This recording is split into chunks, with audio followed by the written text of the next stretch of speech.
the communications team is to get the word out about Sherwood Firewise. Our website's one way to do that. The Facebook page is another, and Nancy Simpson takes care of that for us. Keep up with the various things we're doing on Facebook, and we get a lot of good information. Nancy's constantly searching out there for what other people are doing. We've got other good social media sites like the ones that Andy Hilke does, or the Mendocino Voice, or others. And we found that during incidents, these are great places for us to share information about where's the smoke coming from, or did you hear the helicopter fly over, things like that. So between all the various communication systems, Facebook has become one that is important to keep up with things, especially once things start happening. We can get various people chiming in on what's going on in their neighborhood. So please go to our Facebook page and take a look at that when you get a chance. Another thing that we've recently done is set up a YouTube channel for Sherwood Firewise, and this is where the videos like the one we're doing here of this event tonight and our prior meetings all the way back to the Fire Safe Expo that we did last year. Some of our early things, our early films are on the Willits Community Television, and I'm not going to go to these to show you, but basically you can just put in Sherwood Firewise on the YouTube, and it'll come up with a bunch of Sherwood Firewise videos, both on our own channel and also on the Willits Community Television channel. So these are prior conferences and or meetings, and a lot of good information in there. So we're trying to get everything up to the internet so that people have access to it from all over. I am going to go to SafetyNet to take a look at that. Is there, basically this is one of the, as far as I'm concerned, one of the major things we've done as far as our priorities.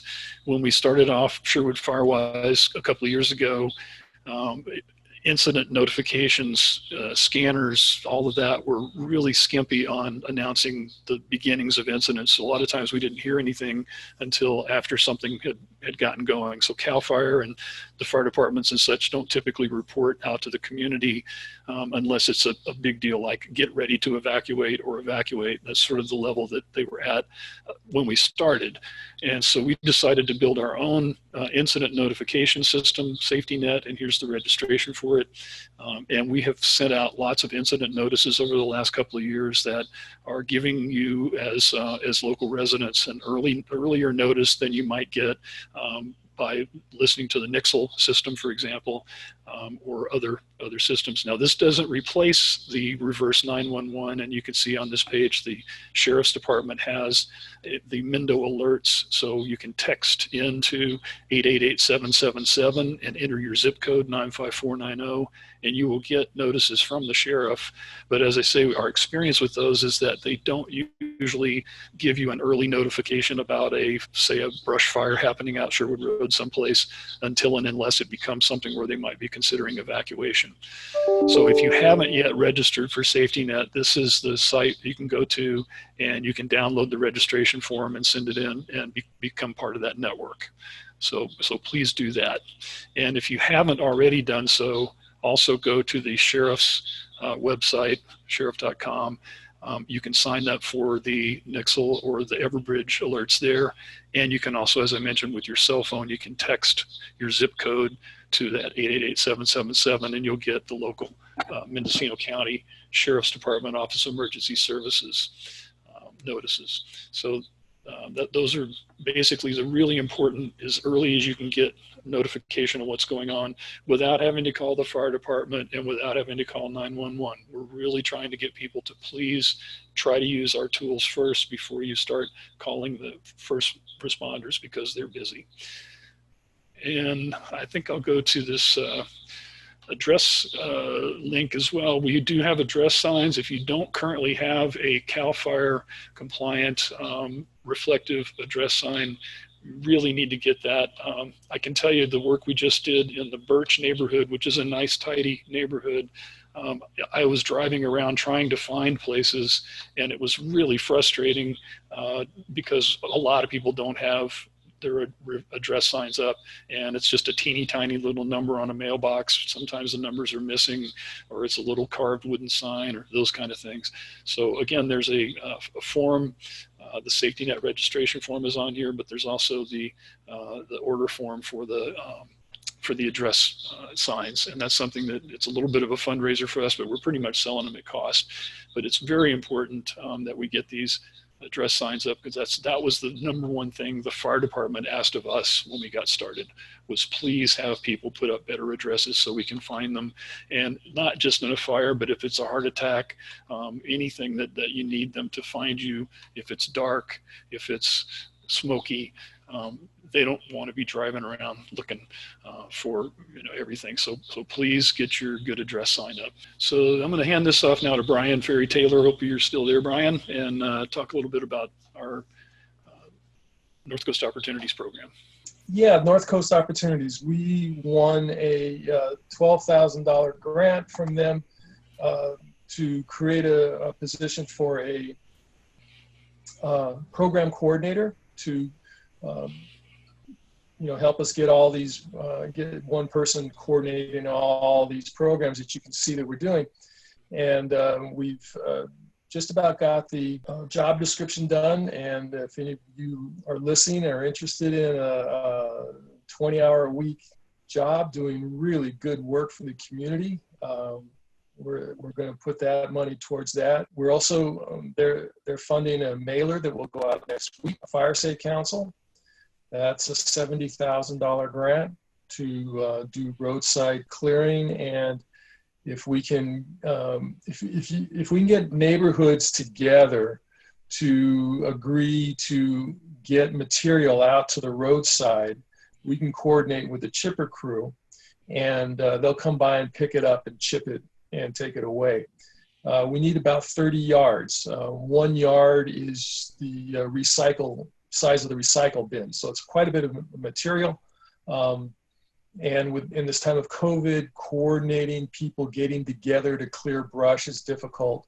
But that's in the works. That's a 2-year grant until the 70 grand runs out. If you have some ideas about that, contact us, info@sherwoodfirewise.org, and we'll see if we can help you out with that. But for one house, here and there, that's not going to happen. And to fill a day out, if they have quite a bit of material to fill the rest of the day out, they will clear 10 feet back from either side of the pavement, which is real nice. And you can drive around the birch area and you can take a look to see what that looks like when that's been cleaned up. I want to mention about the SafetyNet that Keith talked about earlier. We are a volunteer organization. That means that if you have an idea, if you see some need, then somebody needs to step up and say, yeah, I'll do that. And with the SafetyNet, we need people that are willing and able to listen to the scanners, take a brief training on how to forward the information. But if we don't have a volunteer listening, then it doesn't work. So we need help there. And I'm on the planning and funding committee, and we're going to have a raffle this evening. And one of the things you could win is this nice T-shirt, right? As well as an address sign or a gift card. So stick around, and we'll get back to that at the end of the meeting. Thanks, Keith. Anything else? No, that's great, Brian. Thank you. Yeah, and a couple of the things on the slide here, one of the things we did, Brian mentioned that when we started off, the idea was we were going to all be volunteering time and going out and doing this work, which we can still do hopefully in the future. But we've also been raising some money to be able to pay some contractors. I know, like when I talked with Susanna, and I won't give away too much, but Susanna did hire somebody to do some work on her place. That's something we can do during these COVID-19 times. A professional landscape contractor can come onto your property with your permission, obviously, and practicing the safety distancing. But we've been a little hesitant to organize a group of volunteers to go out with the current situation. So we've been trying to raise money. We just got a $500 grant, which would pay for about 20 hours of somebody with a chainsaw to go out and do a bunch of cutting. And that's going to get a lot of material down on the ground. And then it's a lot easier just to drag this stuff down to the curb than it is to go around with a chainsaw cutting stuff up. So anyway, we've also just applied for a Cal EPA grant that if we got that, that would come this summer and give us another $25,000. And then we could really go to town with hiring some people, because, you know, a lot of us just aren't able to, or don't have the time to, or the capabilities to do that work ourselves. And there are also a lot of vacant lots. This is one of the things we were successful in getting quite a few of the owners of the vacant lots to sign an agreement that allows us to take the materials off of their property. So quite a few people that are living next to a lot that has a bunch of material on it and they haven't been able to get it cleared, we're working in that direction. So that's something else that has been a real benefit for the community. Okay, planning and funding, and this is where we try to make the money come from. I don't know why it keeps jumping. Let's see. Okay, emergency preparation.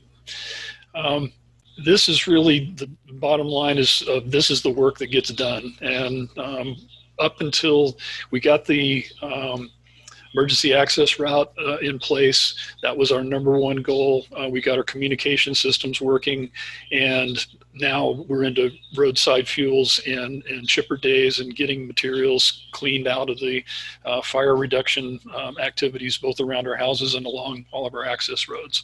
So the first step in that program Brian was talking about, the Mendocino County Fire Safe Council roadside fuel reduction work, was the first set of that project, and that happened in the last month. And basically they went and cleared on the map, you can see there all of those Birch neighborhood roads. So both sides of the road, 10 feet back from the curb, significant difference. Even though that neighborhood looked pretty good, relatively speaking, they removed, I don't know how many yards yet, but well over 30 yards worth of materials, probably more like 100 yards worth of materials, just from the roadsides.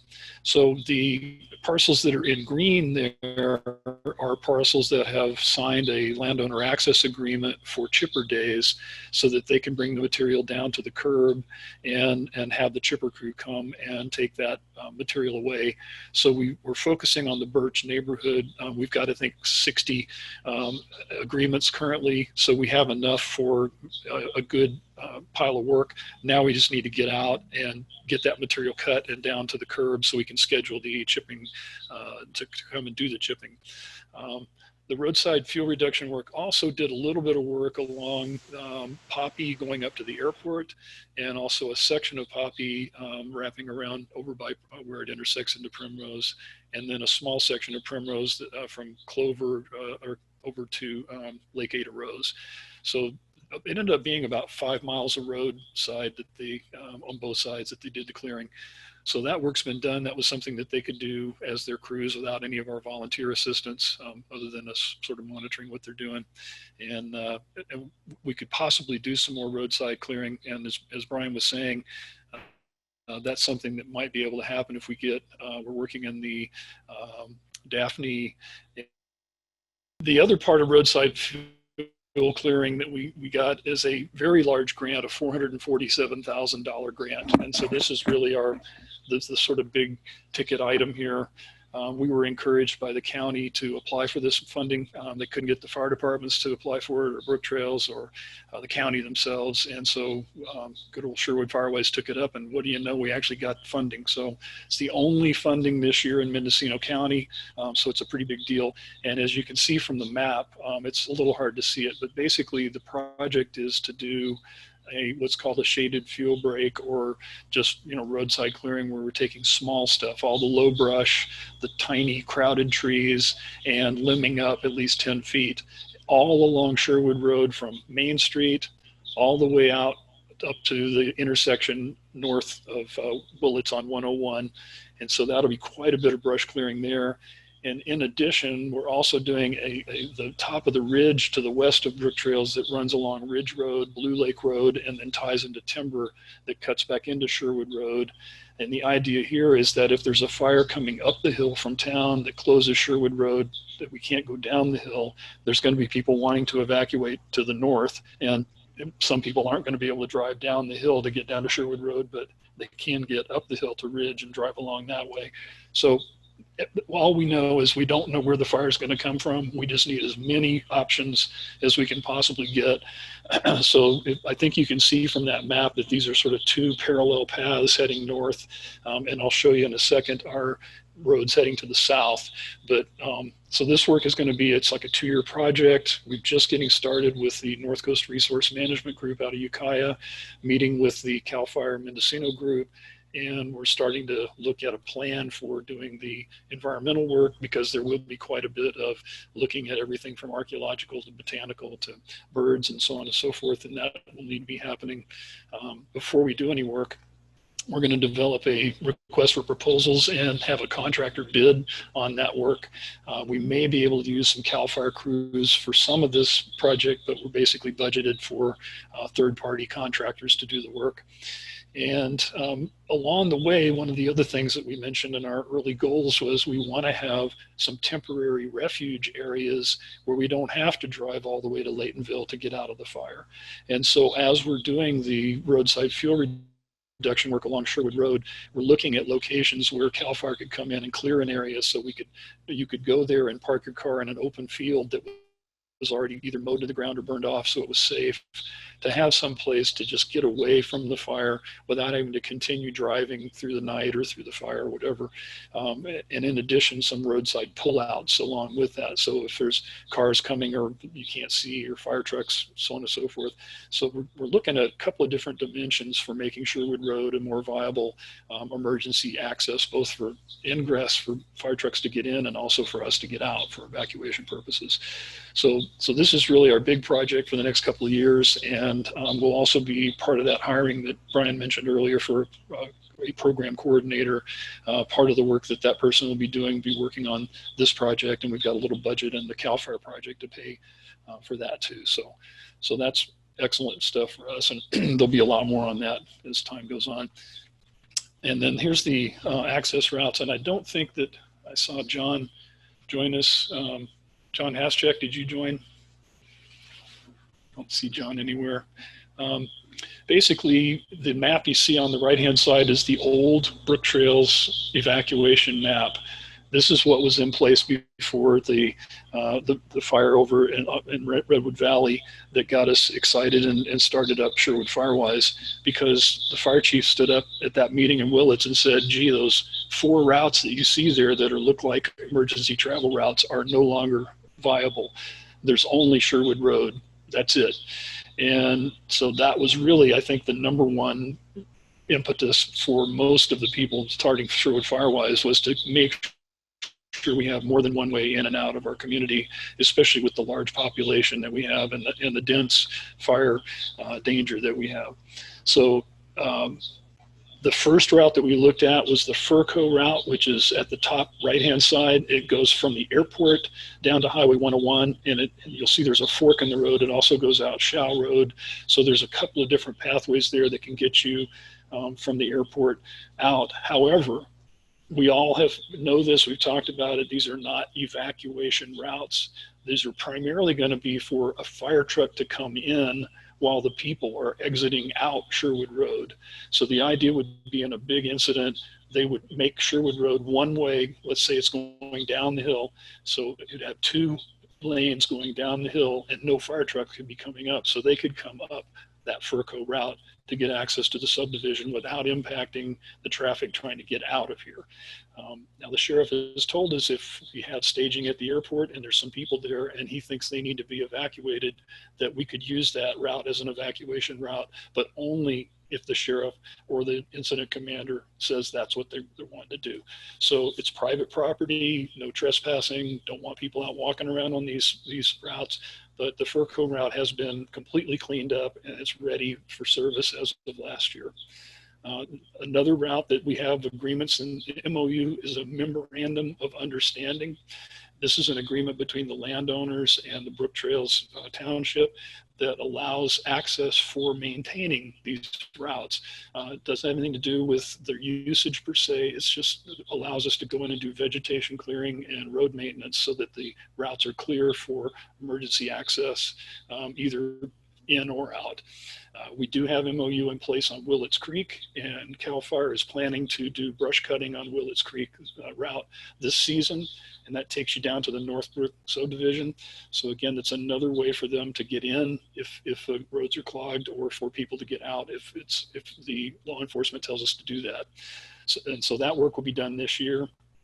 And then Supervisor Hastrick has been working on the route. If you look at the bottom part of the map and the sort of the route that's in the middle, and I know these are hard slides to see, but the one that goes from Primrose down to Highway 20, that's been another one that we think is really important, because that gets us to Highway 20 rather than down into Willets, or gets somebody from Highway 20 up into the subdivision. And as an example, last year we had a couple of fires that started at the skunk train and started coming up that hill towards the subdivision. And the chief tried to go up to Birch and up Primrose and tried to come down that route, and wasn't able to because of locked gates and the condition of the road. So again, fire access is really what 99% of what these things would be used for, is for emergency vehicles to access. However, it can also be used as an emergency egress if the sheriff says to do that.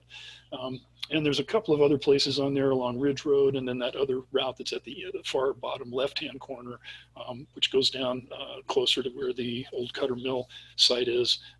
We haven't made much progress on that. I'm seeing my internet connection is unstable, so I'm not sure what's happening on my end. I guess I'll keep going.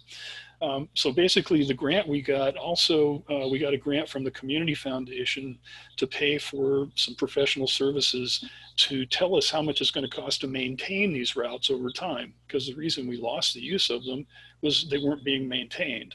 And so the county has a process already in place called a County Service Area, CSA. And that county service area allows a group of parcels, like the Sherwood Corridor parcels, to come together with a plan that says we want to raise money from our property taxes each year to pay for the maintenance of these emergency access routes. Now, we're only talking about brush clearing primarily. There's no roads going in, no big, so it's going to be a pretty small amount of money. In fact, right now they're even talking about, is it worth it to do this? But from our perspective, we want a permanent funding source to keep these routes in service into the future, because they weren't ready to go when we needed them the last time, if we would have needed them in that big fire. So it's definitely worth pushing on this, and the county is unanimously supporting us, Brooktrails as well. So you'll be seeing things from us as part of this Community Foundation grant to work on setting up a benefit zone for these emergency access routes. And again, there'll be lots of meetings and discussions about that. We also secured, in addition to the $10,000 cash grant, a $12,500, or no, $18,250, sorry, worth of legal services from Chronic. And just a little aside, Chronic is a person that works there is Holly Wagonette, now Holly Roberson, Hal Wagonette's daughter. She has a strong tie to environmental work in her law practice, and obviously a tie to Mendocino County. So she convinced her firm to donate this $18,000 worth of legal services. Her company, the firm, does public finance, so they're used to working with counties and doing things like setting up county service area benefit zones. So we have a really good team. The county really wants this to happen. And as the gentleman was talking about over at Fort Bragg on Simpson and other parts of the county, we have this issue with communities with one way in and one way out. And we need to find various ways of securing emergency ingress and egress routes for our subdivisions that should have been part of the original subdivision development, but were left out, and now we want to see those come back. So this is another big one on our list of keeping those emergency access routes open. And then this is basically for our program tonight. We're going to look at a couple of videos. So I think what I want to do right now is just stop for a minute. We've got about, say, 5 or 6 minutes of time to see if anybody has any questions or comments to make. And again, you can unmute yourself by pressing the space bar if you're on the computer, or *6 if you're on the phone. I have a question. Go. Yes, that one. Okay, so this is yellow highlight that's going out Sherwood Road, and then it goes up Ridge Road to Timber Road. This is a prospective clearing work for a shaded fuel break. Is that correct? Yes, those routes, all of Sherwood Road, Right. sides, and Okay. Ridge, Blue Lake, and Timber Road. Right. So here's my question. It appears that to the south, in between the where the yellow line begins on Ridge Road and Sherwood Road, that there's a vulnerable area here. Is that correct? Where if fire was coming up from the south, it could go in between Ridge Road and Sherwood Road and come up into Brooktrails. From what I can see on the map, and I've got the map enlarged. I can do that on my screen. Right. So, for example, you can see. It looks like. Go ahead. Well, what I can see is that the yellow highlight goes out Sherwood Road, and then it starts at Ridge Road and goes up to Timber Road, but there's an empty spot that's not highlighted right at the bottom between Sherwood and Ridge. Right, and so that empty spot, that empty spot is the combination of clover, goose, primrose, all of those streets down the hill. Goose is pretty well cleared. If you drive Goose from top to bottom, pretty well cleaned up. Yeah. So the idea is that it's just what you're saying. If the fire's coming in between, just coming right up from, like where you see Exley Lane, it's coming up from town, it's hitting that part of the subdivision. People are either going to want to go down the hill or up the hill to get out of its way. Right. I'm not concerned. And then head north. I'm not concerned about evacuation at all at this stage. I'm concerned. What I was concerned with is that looks like a vulnerable place where fire could get in if it wasn't cleared.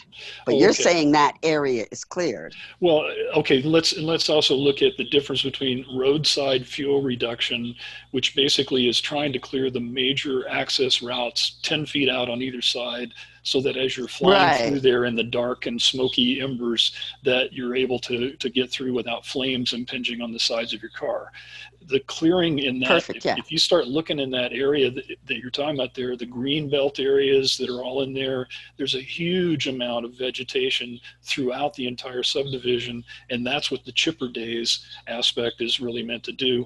We looked at Goose as doing a roadside fuel reduction, but it looks pretty good as it is, Clover and Goose. So that sort of path to get between Sherwood Road up to Ridge Road, and there's 2 or 3 ways to do it. We did some work on those, Poppy and Primrose, a little bit, but we're just after the access roads with what we're after, not broad areas of vegetation clearing in between houses and in the greenbelt areas, which is a big problem and we need to address it. But this is just for the roads right here. Yeah, because what that will do is it will produce a bit of a fire break if both sides of these roads are cleared. And so my only question was, will that area in between become very vulnerable to let fire up and into that circular area around Brooktrails? Right. That was my question. Yeah. So when it, go ahead. Well, I mean, it won't be, certainly won't be any worse than it is currently. But again, our goal on this particular project is roadside fuel reduction, which is low brush, small, less than 6-inch diameter trees, only 10 feet out from either side. And there's an exemption that you can get from that because we're not using big machinery or any other thing. So this is a very tailored look at how do we clean these roads up. And I'll just mention something else here that we haven't talked about yet, which is both PG&E and the county are also doing road work along these other routes. And so part of the aspect we're dealing with is trying to coordinate with PG&E, which they're concerned about big trees hitting their wires and not so concerned about little brush and things along the roadsides. And so they've left quite a bit of mess behind them that we're gonna have to clean up. But they also took out a lot of vegetation, which, back to your point of, fuel is fuel. But there's going to be some environmental aspects around that much clearing with what's going to grow back. And we're going to have to look at how do we maintain what PG&E took out, because they removed a lot of that shade. That the shaded fuel break is meant to keep a shade cover so you don't get that much regrowth, but you clear out the low growing, fast spreading ladder fuels. And that's really the goal for what we're looking for here. All right, anybody else got some question, comment? Yes, Keith, this is Brian. On the map, I see that at the Y, where Sherwood Road splits to go north to 101 and then west to Fort Bragg. Any plans to do any work along that road? The people on Sherwood Ranch have that question and are curious about that. Right, and so that's going to need to be another project. The reason we got the funding for this is primarily because of relieving some of the danger of the Brooktrails subdivision. And this goes all the way back to when we started Sherwood Firewise. Do we want to, I live in a rural parcel, I don't live in Brooktrails. There's a lot of differences between the larger parcels further out Sherwood Road than there is in Brooktrails. But we decided that we were stronger as a group. And one of the things that helps us at Sherwood Ranch and at Spring Creek and Sylvandale and at the gates is that Brooktrails pulls a lot of attention because of its density and its high fire danger. So the proposal here was to reduce, and this is a high priority at CAL FIRE, and that's why we got the funding, to reduce the fire danger for evacuations, both coming in and going out on a major incident, to clear the fuels along these roadways, to give us that, because Sherwood is our only evacuation route. That's the official evacuation route. The secondary Ridge Blue Lake timber is just another feeder if you can't go down the hill to get up it.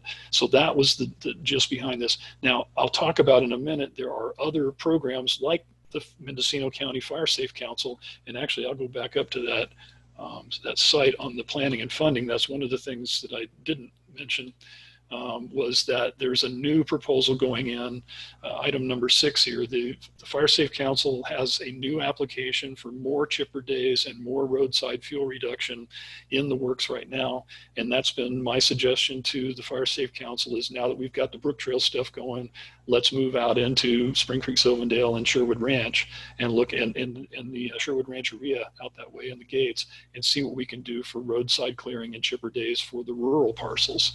So that's in process right now. It'll be the next month or two that grant's going to get written. So if anybody wants to help out with that, that is important. But I don't think we're going to see a CAL FIRE funding coming for that. I think that's more like the Fire Safe Council to do the rural parcels.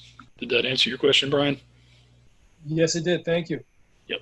Okay, so I'm going to try, and this is the 25-minute video. So hope you have your popcorn out, and please don't everybody leave. This is a pretty good video. I'll say up front, this is California Fire Science Consortium.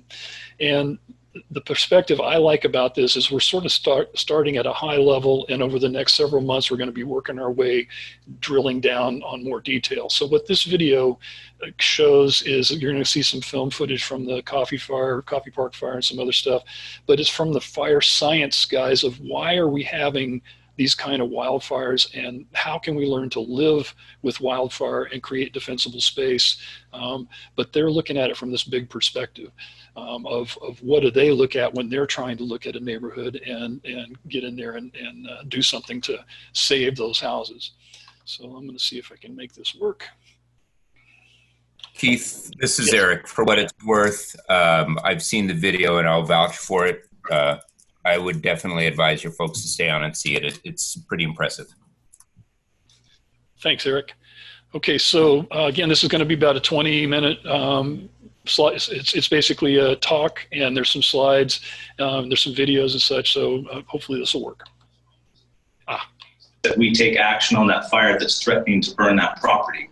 And then when we get all the way to the end, then it's back to perimeter control, because the best way to protect these homes, to defend them from this advancing wildland fire, is to utilize perimeter control and put the fire out. So Chief Bertelli talked about that yesterday, in that any fire in the state responsibility area at this point has a high loading of residential structures. And so tactics that we might be able to utilize in northern Lake County, where we don't have that high population density, are out the window in Sonoma County because we have that high ratio of homes in the SRA. So Carol Leon Safford, who you're going to hear from in a little bit here, provided me this photo because it's a significant thing to think about, especially here in Sonoma County. A lot of your areas in the West County were developed at the turn of the century. They were summer cabins and ranches in an area that had a much different fuel loading than we have today. So this painting was painted by a gentleman who lived out in the Fort Ross area, Fort Ross Cazadero area of his property in approximately 1900. His granddaughter took a picture of that same ridge line that you can kind of see the top of the barn in the far right corner of that photo, and then the top of the barn there. So 1900, we have an oak savanna, and in 2008, we have a bay laurel Douglas fir mixed conifer forest that has a much higher fuel loading than we did in 1900.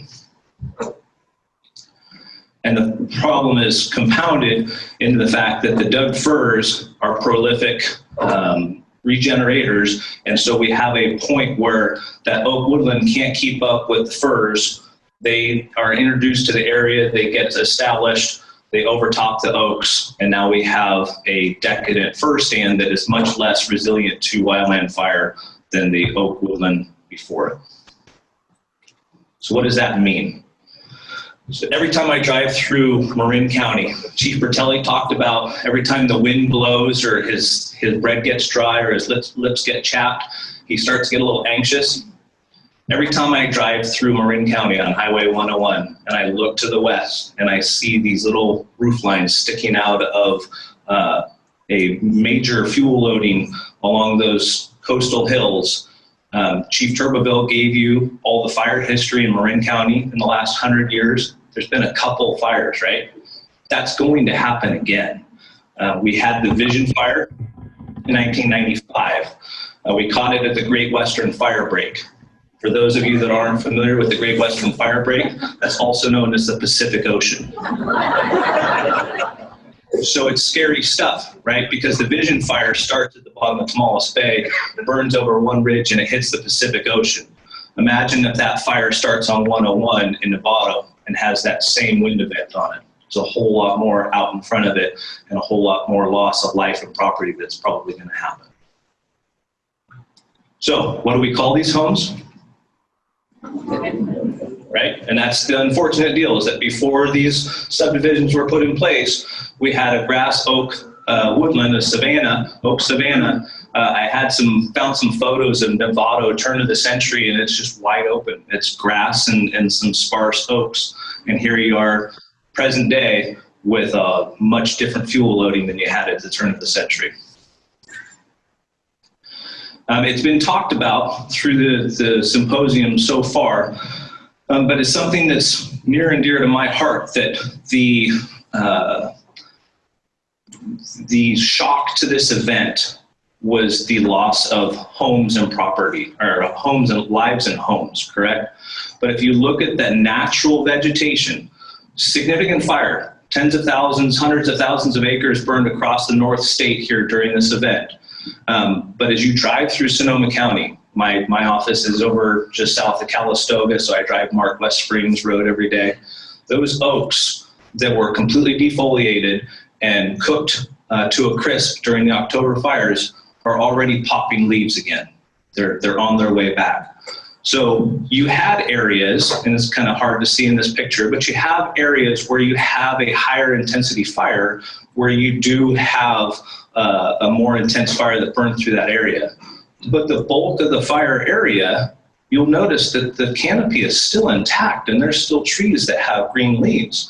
It struck me as odd that first night, there's video footage of somebody driving through Fountain Grove, and you have fully involved homes with significant fire coming from these homes, and the vegetation around the homes is uninvolved. because of that weakness in the home hardening, where that one ember got into that structure and cooked it from the inside out. And in these neighborhoods, as you can see, once that first structure goes, we have structure to structure ignition across that entire neighborhood. Because at that night, over 5,000 homes destroyed, right? During the peak of the October fires, there were a little over 1,000 fire engines on the fire line fighting those fires. 5,000 homes destroyed, not the ones that were saved. You do the math on fire engines to structures. That's 1 to 5 just for the structures that were destroyed, not to mention the ones that we were able to save. So that's where we have to rely on you to provide that defense and to do that work on the front side to prepare your home and your community for that fire that we know that we're going to have. So that being the case, one of my jobs in the pre-fire division is to prepare the overall unit for the fire that's coming. One last deal before I get off target on that is that during the wind event, we've talked about the conflagration fires. We've seen some very dramatic slides of what fires can do in the right conditions. In the 48 hours, the first 48 hours of the October wind event across the north region, so the entire north half of the state of California, CAL FIRE responded to 172 wildland fires in that time.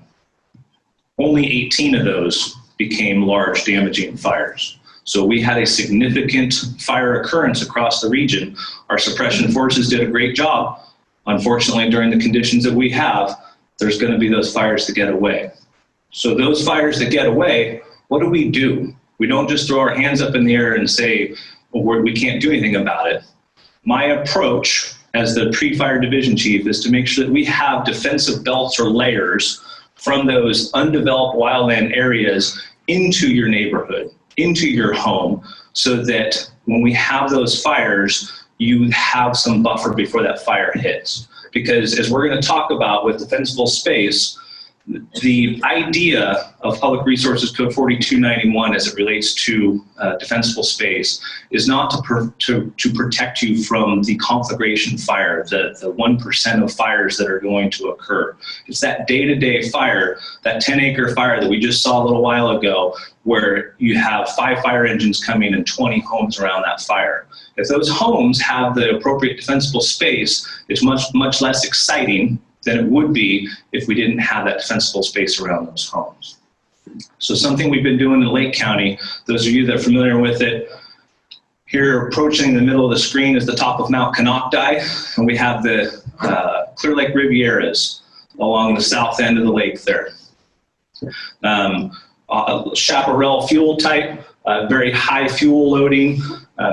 Lake County experiences regular afternoon west winds as the wind pushes across the lake from the west to the east. So Chief Bertelli, who you guys met yesterday, was very concerned about the exposure of these high density neighborhoods from a fire coming over the top of Mount Canocti into their neighborhoods. So what do we do about it? We worked with the Fire Safe Council up there and the state, CAL FIRE, working on fuel breaks around those communities. So the yellow lines you see in that photo are 300-foot buffers that we cut the chaparral out of that 300-foot buffer around that community to provide that community a fuel break between that wall of fire that would be coming from Mount Canocti into their neighborhood. We left specimen species so that there was some vegetation left in it, but the bulk of it, the brush, the chaparral component, was taken out so that there was that buffer between the community and the undeveloped wildland alongside. Something we haven't done, but as an example that we could do, is the red perimeter in the middle is the black forest. It's BLM land. And we could institute a broadcast burn prescribed fire in the black forest to limit the fuel loading in there, make that timber stand more resilient to a fire that would occur, that's going to occur at some point in time, and then link those two together. So not only do we have these fuel breaks around the communities, but we also now have an area that we can use for lower intensity fire once a fire ignites. So this is an aerial shot of the fuel break post-construction. You can see that there is some species that are left within the overall 300-foot area, but that there is a significant fuel break between that undeveloped chaparral and the community. I believe that's Clear Lake Riviera. So we talk about multiple layers. I talked to you just now about the landscape level, in that fuel breaks, be it shaded fuel breaks, roadside fuel breaks, ridgetop fuel breaks, something to give fire control personnel a anchor point to work off of when we have that fire, to be able to provide that barrier between you and that approaching fire. Is it going to stop all fires? Absolutely not. But we have a whole lot of fires that are not the Tubbs fire, that would be a perfectly good tool for us to use to be able to contain a fire at 500 acres instead of 5,000 acres. So we have the landscape level fuel modification, be it mechanical or broadcast burning. And then we get down into the neighborhood level. Yana talked about it, that once that first structure in a developed area goes, it's a candle event as those structures burn from structure to structure to structure across that community. So we've done our deal on the landscape level. We rely on homeowners then at that point to make sure that they've got their defensible space around their home.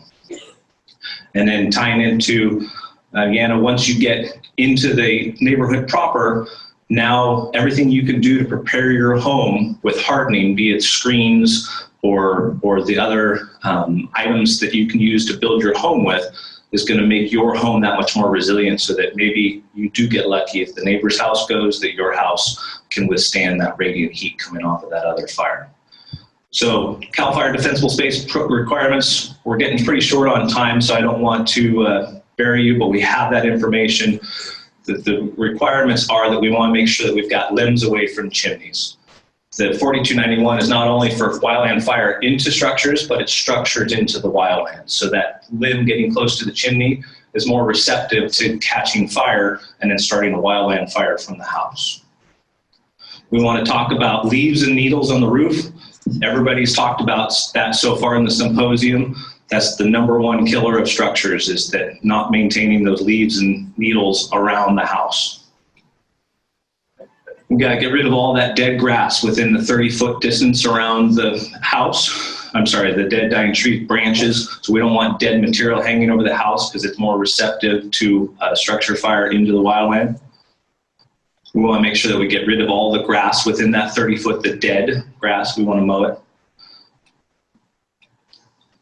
And that's within we used to call it the lean and green, but as Jeannie put out there, we don't necessarily want it green anymore. We just want it lean. We don't want a bunch of dead material that's going to allow fire to readily transition into your structure. We want to spread stuff out. We're not looking for you to clear cut your property. We just need you to create some spacing between your plants, so that if one plant goes, it doesn't carry from the undeveloped area outside of your yard all the way into your house. Decks. We talked about decks. Everybody loves to store things underneath decks. Don't store things underneath decks. Wood piles. Get it out of that 30-foot zone around the house. If you absolutely have to have it within distance of the house, because I get it, wintertime you don't want to go out, farther than you have to, cover it with a fire-resistant tarp. Build a wood shed around it. Do something that gets it not exposed to those embers that are coming. So outside at 30 foot, we get a little bit taller on the grass. The whole idea is just reducing that fuel load so that we don't allow that fire to charge into the house. We want to thin out material. We'll talk about that a little bit more as we move on here. And then if we do have wood piles out in that area, we want to make sure it's cleared down to bare mineral soil around that pile for 10 feet. I suggest maybe a long-term is more dollars up front, but it saves you for regular maintenance. Is maybe you pour a concrete pad and put the wood on the pad, or a rock patio, rock brick area. So we can have dead material out in that 70 to 100 or 30 to 100 foot range, but we don't want it accumulated more than 3 inches of material. So you can have some pine needle litter, you can have some fine branches, but you want to get rid of those logs. You want to get rid of the large dead material. Any logs or stumps within the 100 foot all the way to the house, you want to get rid of, because that's just a great ember catching glove. And then propane tanks. Don't make life more exciting once that fire comes through the neighborhood. And it gets neglected because there's not a lot of space underneath a lot of propane tanks, but get that wire rake underneath there, get all the pine needles and oak leaves and grass taken out from underneath the propane tank. And then we've hit it a couple times during the symposium thus far. If we can't find you, we can't help you. 80% of the calls are going to be medical in nature and time is of the essence. That address not only helps us in a wildland fire, but it helps you with a medical emergency. And then screen openings to protect fire from a fireplace coming out into the wildland. So when we're talking about that 30 to 100 foot distance, we want things up. We want to prevent the fire from transiting from the ground into the canopy of the trees, because it becomes a much more exciting fire at that point and much more likely that it's going to burn your structure, right? So perfect case, we'd say minimum of 6 feet off the ground, mow underneath it, and you're not going to get the fire up into the top of that tree. If you have to have the bush underneath it, we want a separation between the top of that bush and the bottom branches of the tree 3 times the height of the bush that's underneath it. And then as it relates to slopes, you want to make sure that you have spacing. The whole idea is to spread your canopy out so that you're reducing the likelihood of that fire to readily transmit from the undeveloped areas around your house into the house. So as you can see with the graphic, we got more information in the back on flat ground, minimum of 10 feet. As it transitions to a steeper grade, you need a greater distance between those items of vegetation. And just real quick before we end it, CAL FIRE has identified that this is a problem. We don't want to destroy any more structures than we absolutely have to. And so 2016, we began, we were staffed, funded for limited term defensible space inspectors. And so we utilize defensible space inspectors to conduct inspections in the SRA, and they're documented on an online application, which allows us to better record what our issues are out there and better develop information for a pre-attack map. So to go with this is kind of a zoomed in scale. As you can see, green inspections are homes that passed the inspection, their first inspection. Purple you probably can't see very well, are locked gates that our inspectors couldn't get past. Gold stars are inspections that occurred historically, and yellow and red indicate subsequent inspections that are taking place. Thank you very much for your time.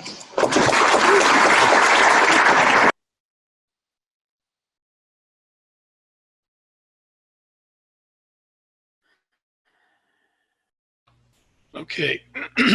So thanks everybody for sitting through that. And before we do discussion, I wanted to go ahead and go to another quick presentation. You heard, and we'll talk about it more after we, hang on a second, let me get to where I need to go. Okay, back to here.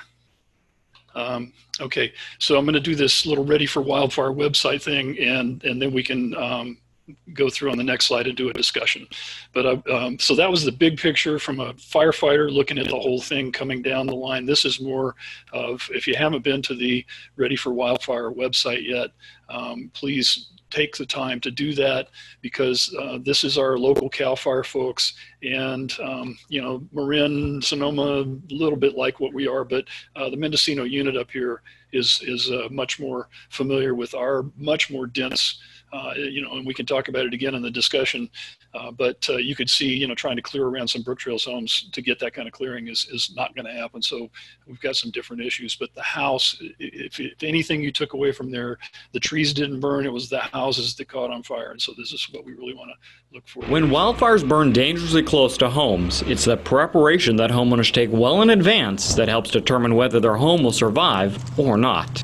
But to help prevent tragedy, CAL FIRE crews are out inspecting homes in wildfire-prone areas to make sure homeowners have adequate defensible space around their homes. Our inspectors and firefighters are out in the field helping homeowners identify steps that they can take to significantly increase the chance of their home surviving a wildfire. As CAL FIRE inspectors go door to door, they look to make sure that homeowners have provided 100 feet of defensible space around their homes. When it comes to defensible space, there are 2 zones. The first zone is the first 30 feet around the home. That's where all dead or dying leaves, brush, or trees should be removed. The second zone is the remaining 70 feet where built-up leaves, needles, twigs, and branches should be removed from the ground. It's in this zone that homeowners should also look at the spacing between their trees and shrubs. Most fires start at ground level and then move up almost like a ladder from the grasses to the brush and up into the trees. Once a fire gets into the tops of the trees, it becomes much more difficult for us to stop. CAL FIRE inspectors also look to make sure all needles and leaves are removed from the roof and gutters. And they confirm that all tree limbs have been trimmed up at least 6 feet from the ground. We are not looking for 100 feet of bare dirt around the home. We like to see green landscaping, particularly with plants that are fire resistant. Our inspection program is about educating the homeowner, but really, when it comes down to it, creating that defensible space is the homeowner's responsibility. For homeowner Debbie Tosher, she understands the importance of doing her part in preparation of a wildfire. Every year I wonder what would happen if a fire came up this canyon, and that's why it's important for my husband and me to be ready and prepared for a wildfire. CAL FIRE inspectors and firefighters are out inspecting homes for defensible space, but CAL FIRE officials stress it's the steps that homeowners take now to get ready that can mean the difference when a wildfire approaches. For more information on defensible space, visit the website readyforwildfire.org or contact your local fire station. Okay, and again, you can see the difference between what the homeowner looks at looking from the inside out versus what the firefighters are looking at from the outside looking in. So you'll see at the bottom of this screen, we do have a CAL FIRE home inspection program. I was hoping maybe Lynn Davis might join us. She recently had she lives out at the Gates. She called up Anthony and they came out and did an inspection. I've talked to Anthony at the local Mendocino office there, 459-7424. They're at the Howard Forest, and he has staff that are ready to come and do inspections. So this is a free service. I don't think anybody's going to have any aha kind of moments of things you hadn't thought about, but it's always better as far as I'm concerned. It's like when you have a party, what do? You clean your house up, it never looks so good. So having an inspector come out, you're probably going to clean your place up before they get there. But anyway, it is a free service, and there's Anthony's number. And again, this will be available, this slideshow is available for all these addresses and such, but and I'll leave that on there for a little bit. And just one more thing I wanted to look at before we get into our discussion, and that is, let's see what's happening here. Can't do that, huh? Okay, never mind. Okay, well, I'll just say that this defensible space checklist is on our sherwoodfirewise.org website, and it's in the section about the forms, and this is a checklist for your defensible space. And so this is something that I'm going to go to it another way because I think it's really important. This is something you could all do. Well, why won't it do that? Did it earlier. Okay.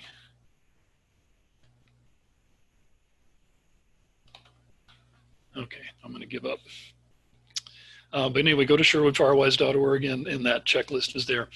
Okay, so I've been seeing a lot of chat. This is really great. Thank you guys, and please keep doing that because everything that you write down on that chat, and in fact everything we're saying here is getting recorded and such, so we can use that for our reporting back to the grant people about not only that people participated in what we did, but also the input that you have as far as what things you're interested in doing.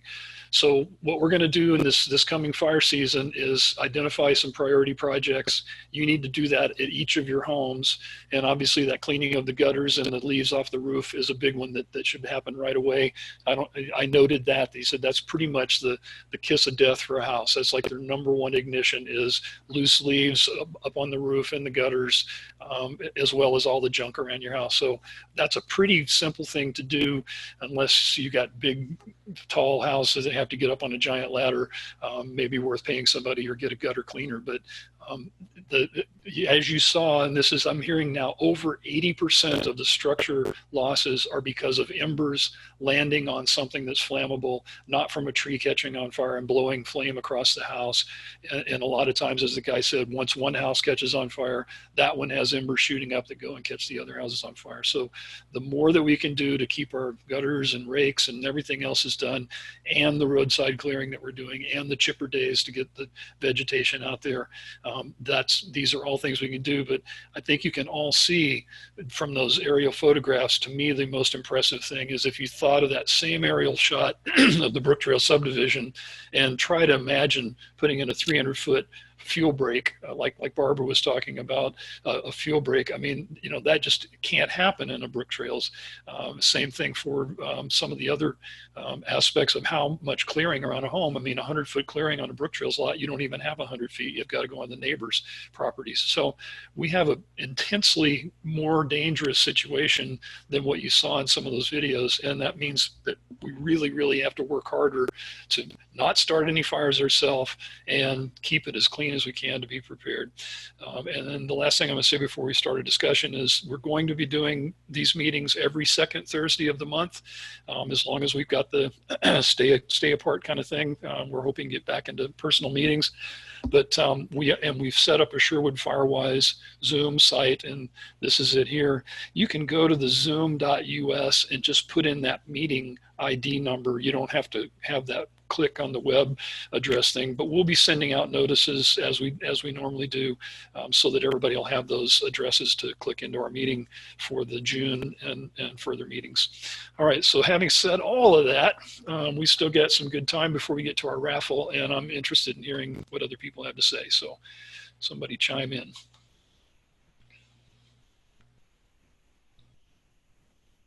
And you unmute yourself with a space bar or a *6.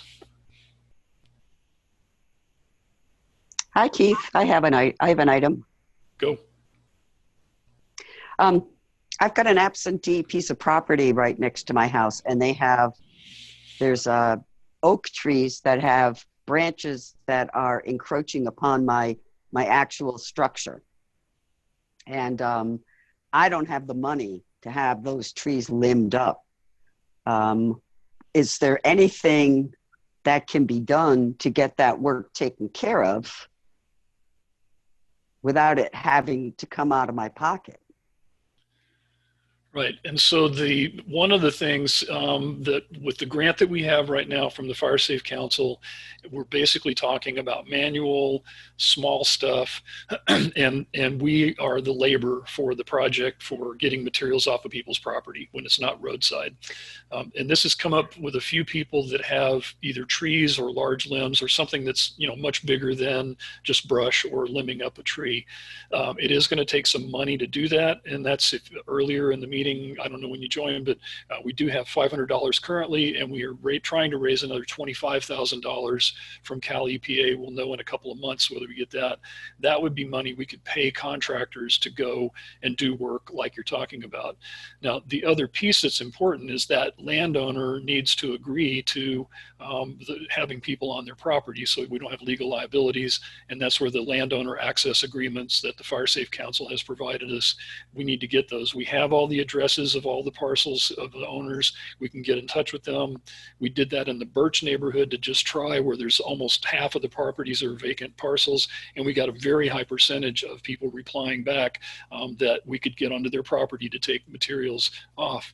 The 100-foot defensible space is if you take 100-foot tape from your corner of your house and in any corner and move it out 100 feet and move it around, that's how much the state wants you to have cleared. And in fact, it's pretty much a requirement, but they can't make you go beyond your property lines even though they want you to.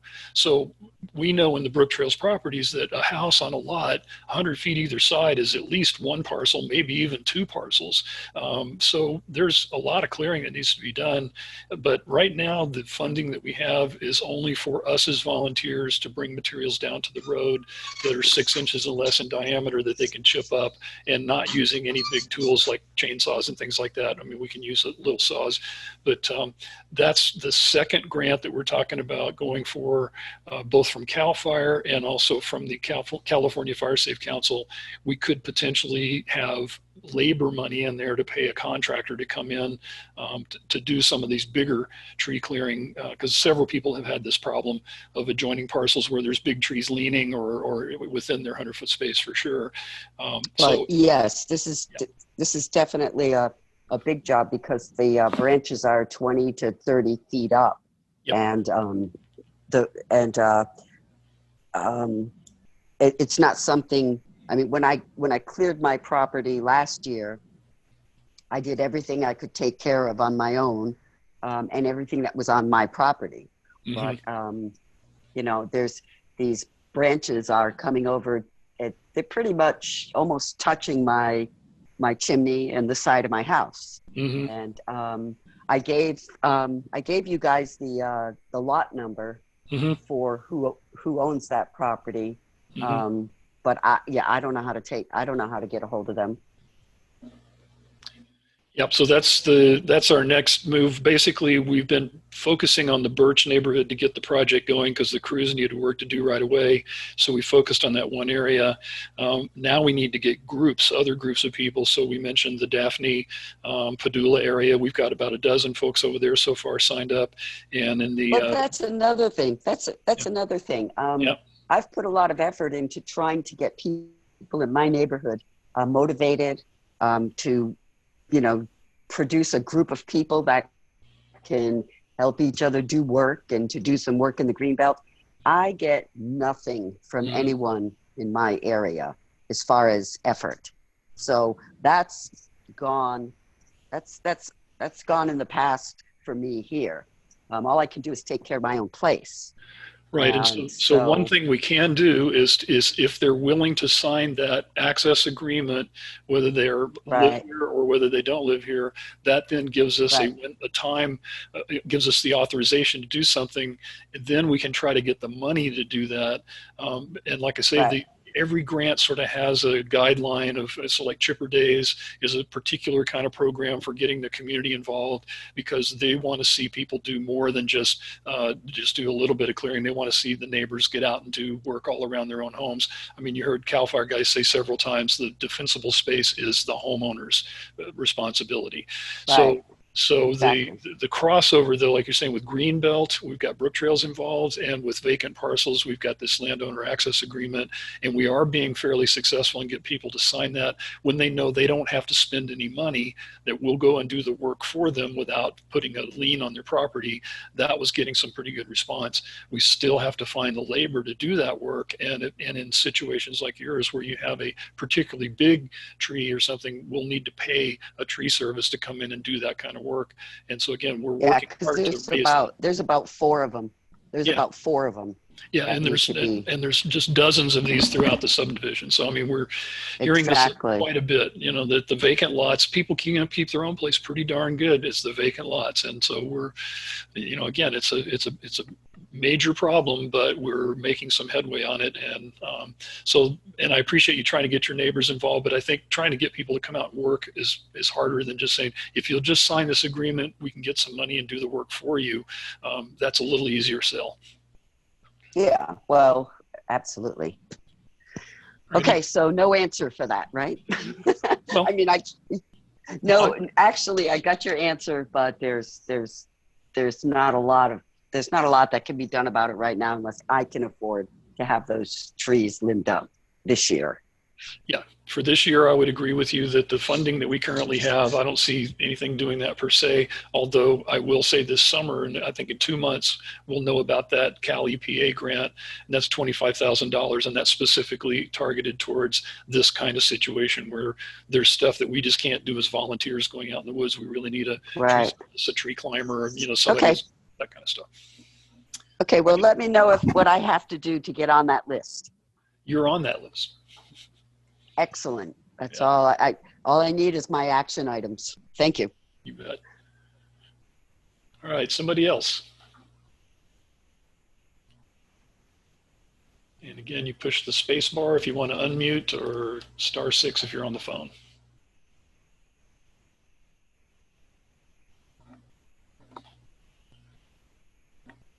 Let me just ask this: do you put it either in the chat or to start chiming in? Is this worthwhile what we're doing? Because we're trying to keep a regular series of information meetings going, and we're also wanting to add this education component to it. But we need to build our membership doing these kinds of things. It's hard to get participation. We usually have 40 or 50 people that are in-person meetings. These have been in the sort of 25 kind of range, which is great. But any feedback you have about what do you want more of, less of, how can we do better, any other ideas on how to get people involved, please say now or chat it in or email us and let us know.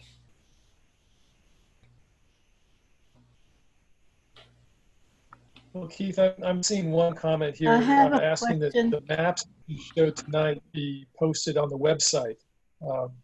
I've looked and I couldn't find them. The evacuation maps and some of our project maps. Is that possible? Is that something that could be done? Yeah, I thought the old evacuation map was up there, but yeah, we can set up a map file. I've been wanting to do that myself because we do actually now have some really good maps of the emergency access routes for the work that's been done, and then also for these new projects and what we're doing there. So we'll have considerably better mapping stuff coming. Good. Somebody else had a question? Yeah, this is Sherry. I'm still asking questions about Sylvandale because I don't see anything coming out about Sylvandale. Right. Okay. So to speak to, because we got Sylvandale, Spring Creek, Sherwood Ranch, Sherwood Rancheria, the gates, the rural parcels.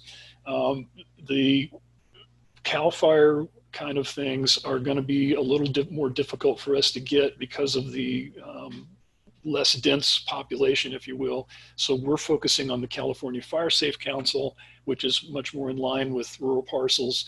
I mentioned that there's a new grant going in for roadside fuel reduction. Like Pine Mountain, for example, is a good case in point. Pine Mountain's pretty similar to some of our subdivision rural parcels. They did both a roadside clearing work, and they also did a Chipper Days project over there through the Fire Safe Council, through their Fire Safe Council, and funded by the Mendocino County Fire Safe Council. So that's our next grant that we're writing, is basically what we're doing in the Brooktrails area for the Spring Creek, Sylvandale, First, Second, Third Gate, Sherwood Ranch, and the Rancheria. So that's one pot of money. There is another subsidy money. It's not 100% grant, but it's 60-70% subsidy from the Natural Resources Conservation Services. And I just finished a 19-acre project, 2 parcels, over a mile of road frontage and a half a mile long driveway, and they paid more than 70% of the cost of doing that work. So it doesn't pay 100% of the cost, but 70% is not bad.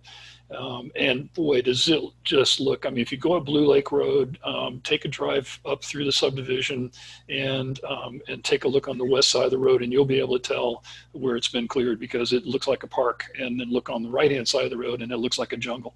So it really makes a difference. So that's another program. They still have money. It's in Ukiah. Anybody interested in that program? We've talked about it a few times in the meetings, but that's something else to apply for. We've also spoken about one of the other things. What program is that? Natural Resource Conservation Services, and it's called EQIP, E-Q-I-P. And their office is in Ukiah. It's part of the USDA. You can get it online too. Wayne Robertson over at Third Gate, he did a project at his place. You can look at his place too. Just, it's an amazing difference by getting all of that material cleared. So, the maintenance of it is the next piece of what's going to grow back, and that'll take, over time. But right now it looks really great.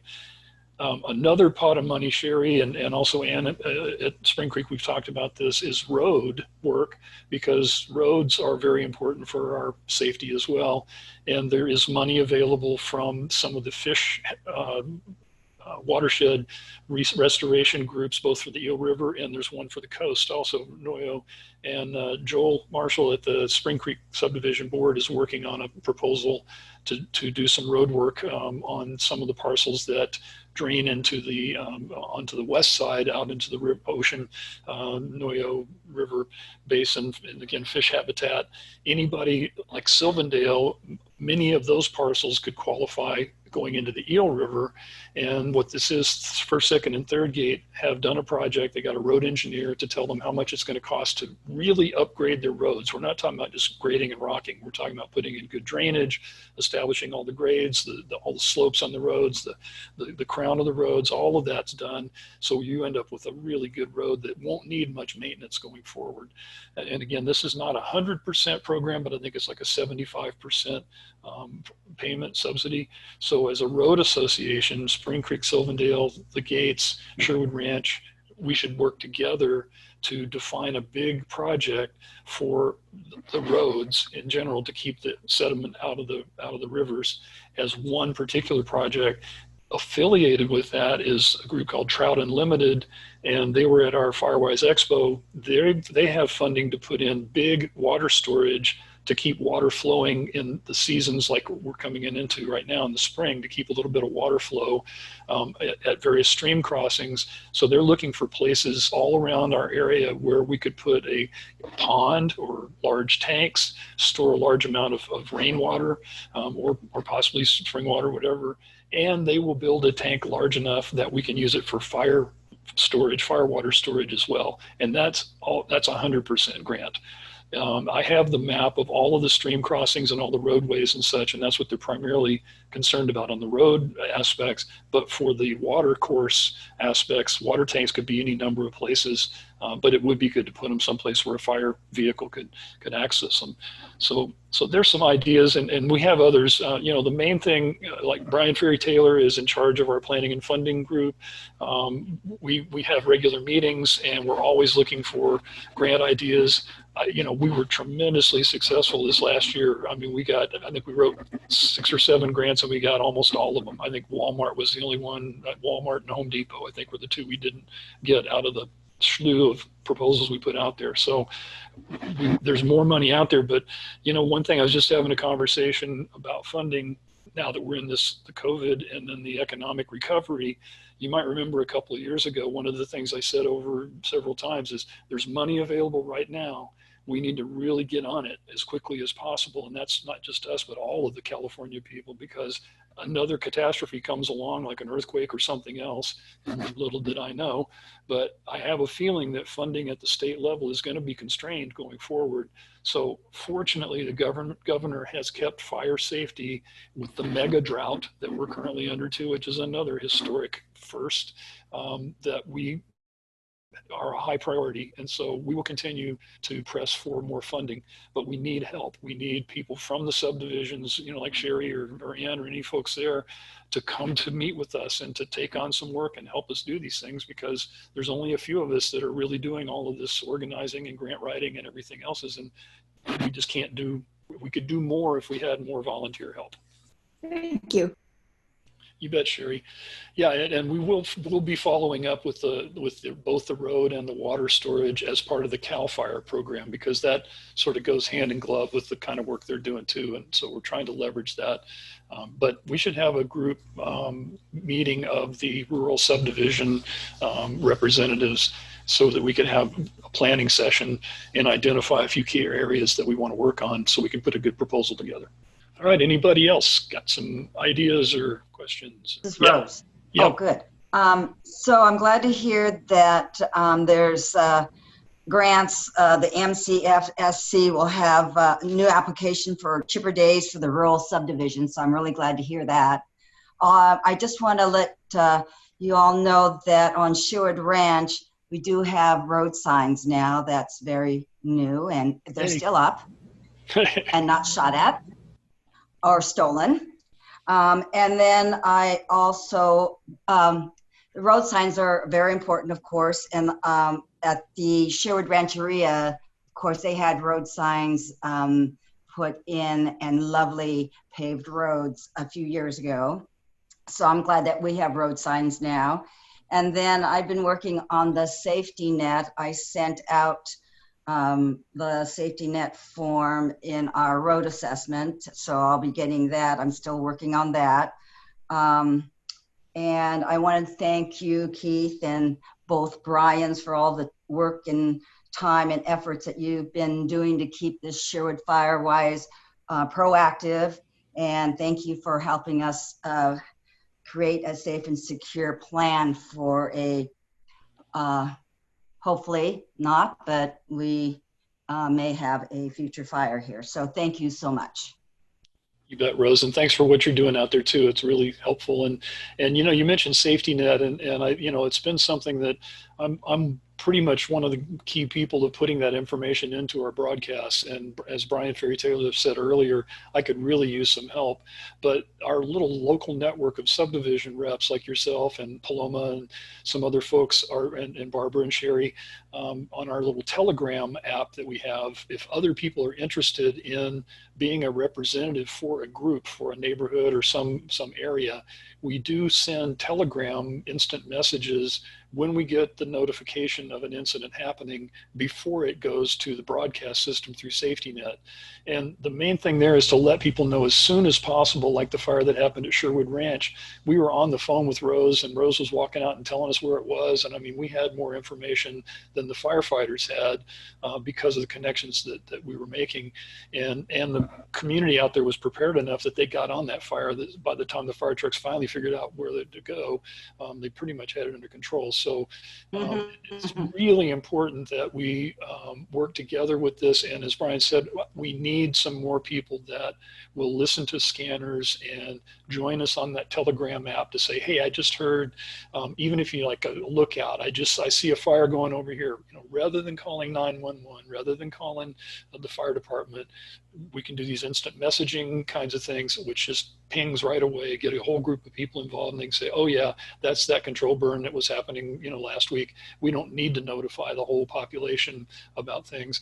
A lot of the calls are turned around before they even get there. You know, we get the notice that there's a vegetation fire, and within 2 or 3 minutes, somebody's out there saying, it's just a spot fire, I got it out. So again, there's no reason for us to take the time to send out the notices to everybody if it's going to be something that isn't going to go. But every time there's an incident, the first thing that happens is we open up that Broadcastify app, which is what we use for the messaging, and we start typing in that information for the messaging to go out before we even know whether it's going to be an incident or not, because it takes 5 or 7 minutes just to get that much work done to hit the go button on that. So we're talking minutes here. And over the past couple of years, there have been some pretty good incidents where we were really good at getting people notice, whether it was safety or also just feeling good to know that, oh, that's why there's all that smoke, or that's why there's helicopters and sirens. And because that's the first thing that happens, people wonder what's going on. And so we're trying to get that without people calling the fire department and calling 911 and tying up those services.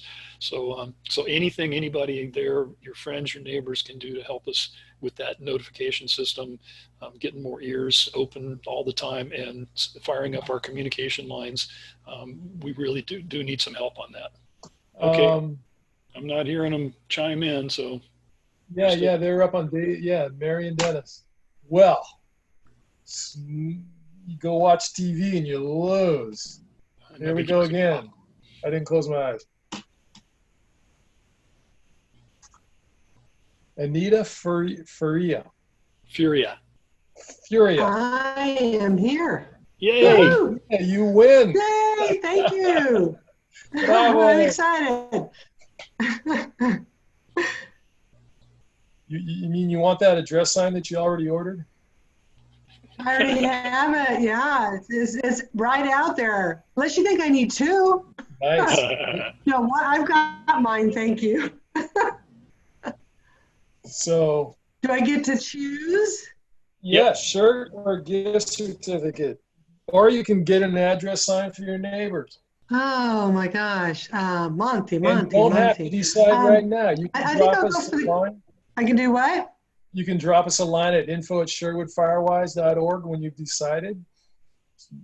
No, you don't need to commit right now. Oh, well, you know, I think I'll go for the gift certificate. I'm good with the gift certificate. Okay, well, drop us a line with your contact info, and we'll get that to you. Okay, I will do that. Excellent. Thank you so much. Thank you guys for doing all this, by the way. Yeah, and so we're still here. If anybody wants to hang out and keep talking, we're fine. But the meeting basically is adjourned. And again, thank you everybody so much. And we'll do it again next month. But please do communicate with us as much as you can on what you might be able to do to help us or what you need help with, because it's the networking is really what it's all about. And we're doing the best we can. So we're trying to make the place safer, and you guys are helping us quite a bit. So I want to thank everybody. Thank you.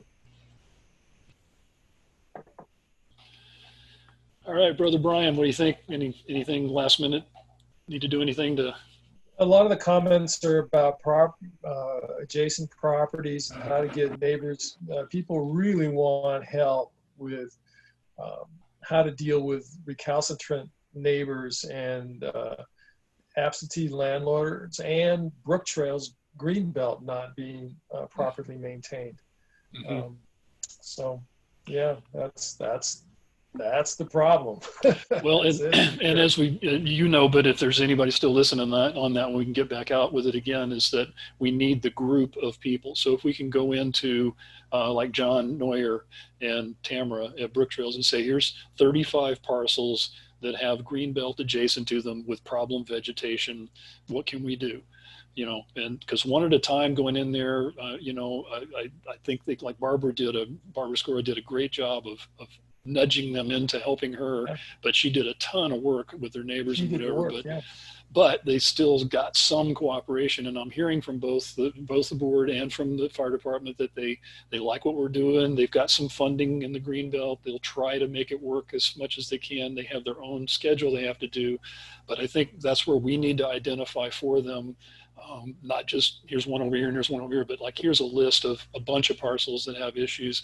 And then I think it's also going to be the vacant parcel aspect, because that's where Chief Neuer on the other privately owned parcels has had a problem getting anybody to return anything, because he's threatening to do the lien if they don't clean it up themselves. So we will have some combination of private sector people trying to get a lot owner, and then maybe Brooktrails can come in and they'll give us authorization, but I'm trying to get them to give us some labor and or chipping or something other than just saying, sure, you guys can do the work that we're supposed to do. Yeah. And Birch has that, by the way. Birch has a big chunk of greenbelt and also several small parcels.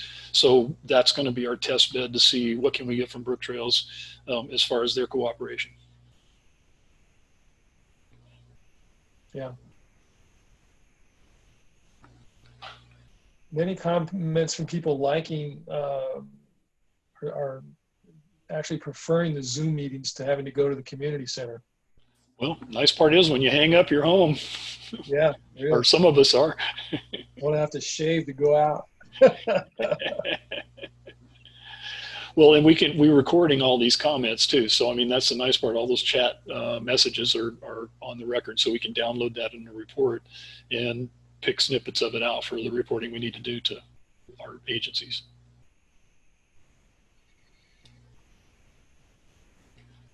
Okay, well, I think I'm going to go ahead and disconnect. Oh, go ahead. Oh, wait a minute. Can you see Jesse Rees down at the bottom? Yep. Can you unmute that person? I think we got a message from Jesse that said something about their mic wasn't working. She can't unmute herself.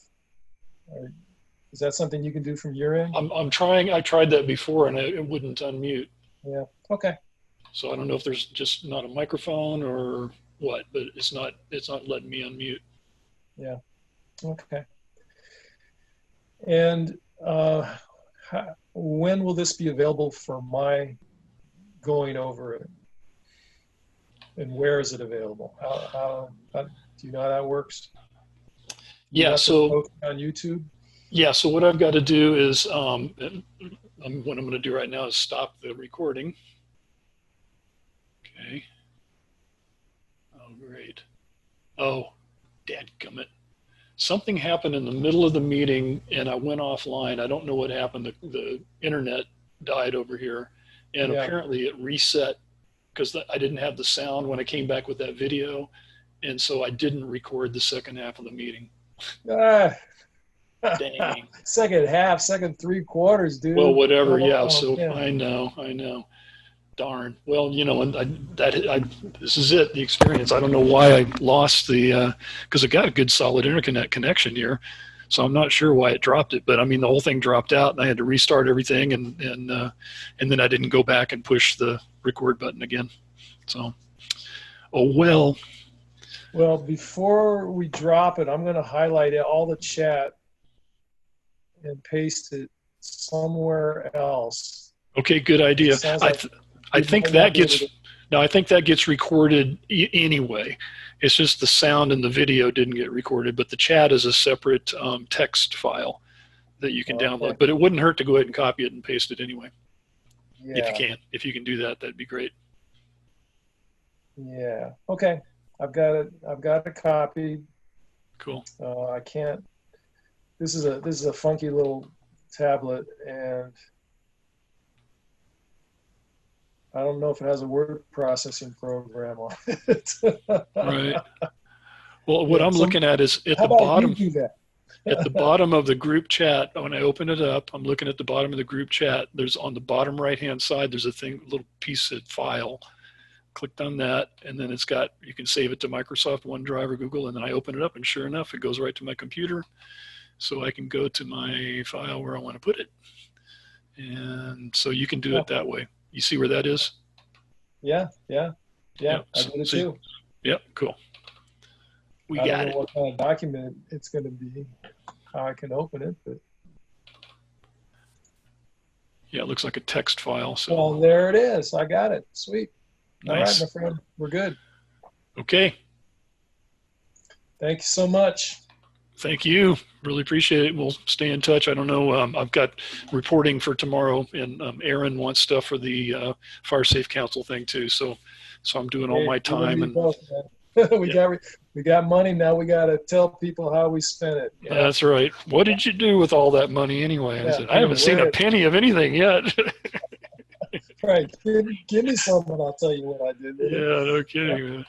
That's fine. All right. Good night, okay, all. Thanks. Sounds good. Really appreciate it.